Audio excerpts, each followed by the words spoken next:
Welcome, my name is Abril Molina, and with this presentation today, I hope to accomplish two things. The first is I want to use this industry tool called Mural.co. It is an online visual collaboration space. This is a program in which teams can visually contribute during a meeting and make sure that everyone's participating and having a say in what is going on. That's my first objective. My second most important objective is to demonstrate how we will be an effective Scrum Master by motivating my team and using the Scrum Framework. How will I do this? Well, I'm going to draw parallels between my current experience as a team lead in education to the experience of a Scrum Master. As I previously mentioned, my name is Abril Molina, and for the last 2 years, I've been an educator and team lead of 6 members. Many people have known teachers in the past. Teachers are known for their work ethic and how much responsibilities are carried in their shoulders.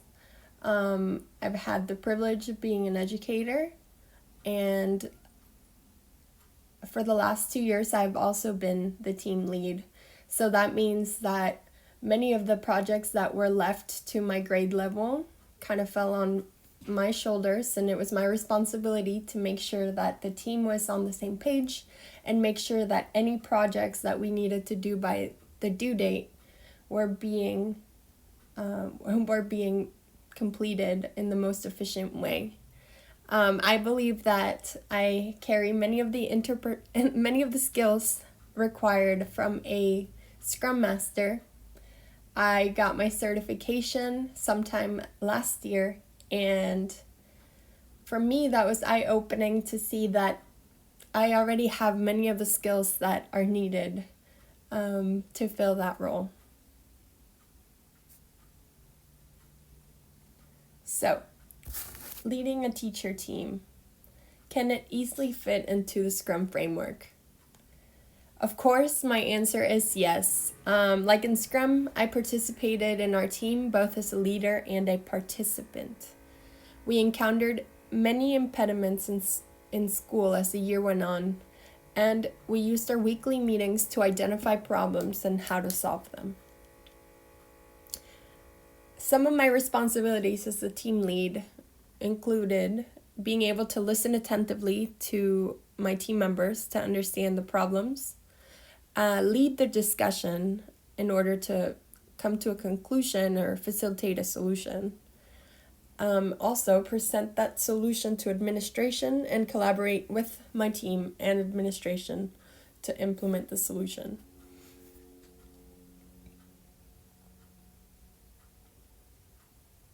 Briefly, I just want to get into how there are many parallels in a teacher team and my role as a team lead to that of the Scrum Framework.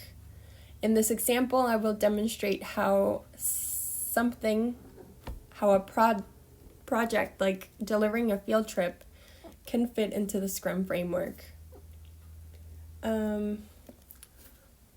Well, to begin, we did not have a product owner. Making and producing a product backlog was a shared responsibility, and I made sure that this was a list that was ongoing and always up to date, and we prioritized the items by importance, by urgency, so when the due date was, and how difficult or elaborate it was going to take to finish this project. So once we had that list or our product backlog, we took it into the sprint planning. So we never formally called it a sprint planning, but we did have weekly meetings to address the priority items from our list. In the example of a field trip, this might include anything from a priority to get the venue that we are going to use for our field trip, requesting and sending an invoice for this said venue, and maybe even writing and getting parent communication letters so that we could inform them of our field trip. When we were done with this weekly meeting, we made sure that everyone's concerns were being held. I coached them on being able to be transparent, and I just wanted to make sure that everyone was being heard. Okay, once that was done, our prioritized list was shortened.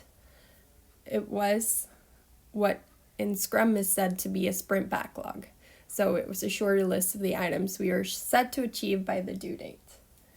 Okay, so after this meeting, everyone went back to doing what they were doing. Of course, we are teachers first, so our main priority were the children. But always in the background, everyone was working on our prioritized items, and as the week went on, daily we had a check-in, make sure that everyone was doing their part, and it was my responsibility to make sure that there was nothing that was getting in our way or in the way of my team in order to complete by the due date. Sometimes we would run into impediments, like in Scrum, obviously blockers. This could be anything from our administration needing to approve this field trip letter, and making sure that it was approved so we could send it out as soon as possible.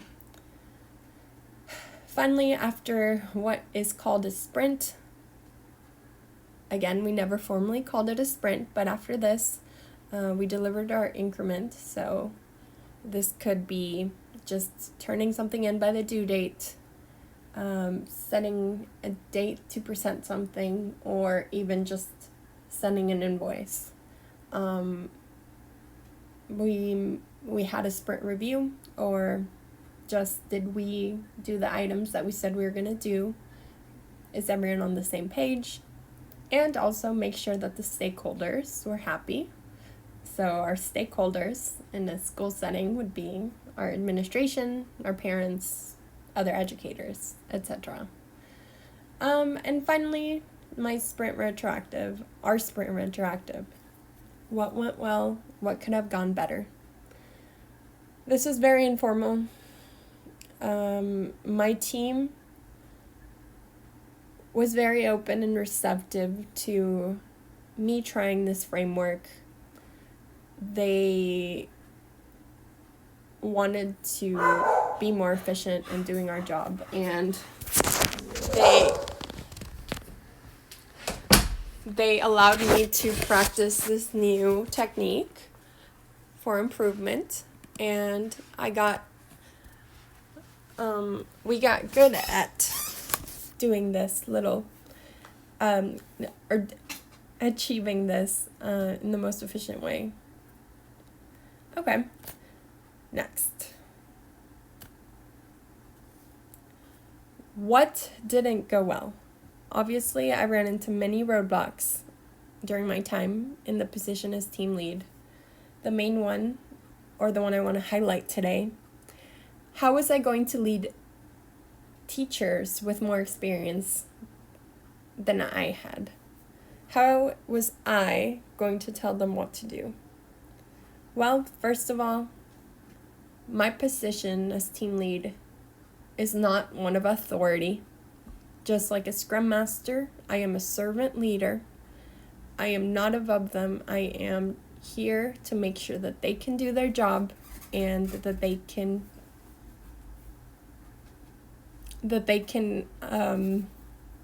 transition smoothly and they don't have any blockers.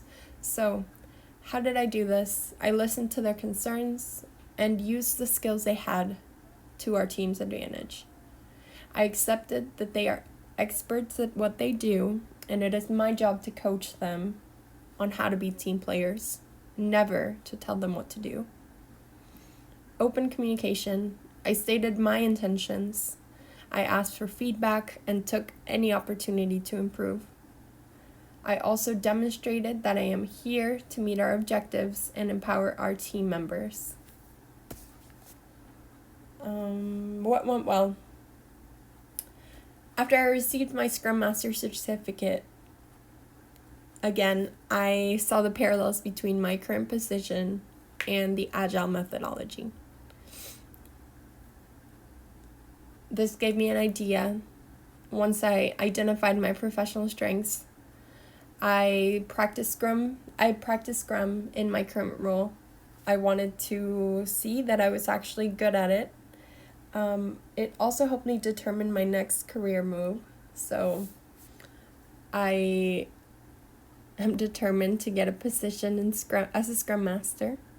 And I am also networking and increasing my participation in the industry. So those are things that went well. My actions to take. Of course, my goal is to obtain a job in Scrum. I must keep myself accountable for achieving this goal and setting a realistic timeline. My priority, I'm going to make a list of work I have to do, and I'm going to prioritize that list. I'm going to keep a log of the items to be done and give myself a clear cycle of time. I'm going to network online and offline, identify my champions, so I will talk to my mentors, make sure that I am in the right path, and I'm going to continuously learn about the subject. Check out. So, how do we feel about this? Have we effectively communicated the fact that, have I effectively communicated my objective? Have I demonstrated how I will be an effective Scrum Master by motivating my team using the Scrum Framework? Of course, I have a long way to go. I am always going to continue to learn about Scrum. I'm always going to continue to grow and take feedback. Right now, I have no formal training. I have no formal position as a Scrum Master. But I believe that my interpersonal skills, my experience, and always my tenacity, I'm going to be able to do a great job in any position I do. So I'm going to say that, yes, I feel very positive about my presentation today. Thank you very much. My name is Abril Molina, and I look forward to talking to you.